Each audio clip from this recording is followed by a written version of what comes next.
I don't even know if it's comical that it's about stamps. It is a sort of low level, I mean, let's just say fraud, because if they have been found to be doing this, then it is fraudulent. I don't think that they should have been, but it's there's quite an investigation obviously ongoing at the moment.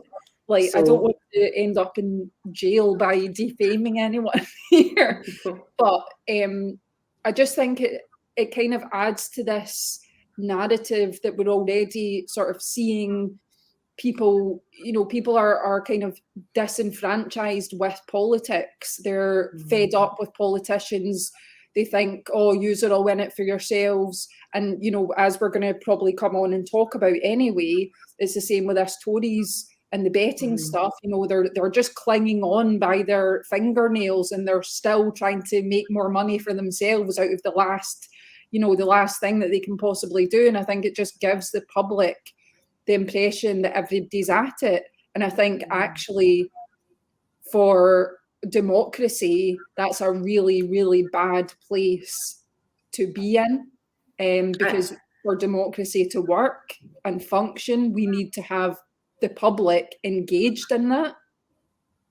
Absolutely. It's also tricky for the SNP at the moment anyway, who, are still embroiled in Operation Branch Form, which, the former chief executive, Peter Morell, has obviously been charged with embezzlement, which is fraud.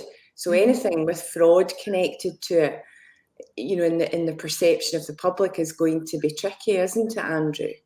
Oh, yeah, absolutely. And I mean, the party is pretty skint at the moment. So you kind of wonder if that's where the thinking came from behind it. They were like, they're not having enough money to campaign. I mean, I know of some SNP MPs in the past who've had to foot bills because the party wouldn't give them anything.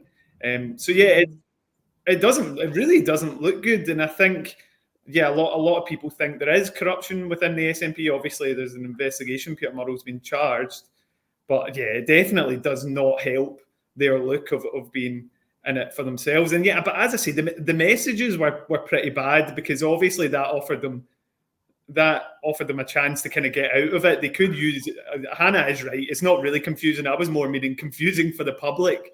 But at least they could have used that excuse, or we didn't know about it, and they would probably be not telling the truth. But they can't even use that. They've really been caught red-handed.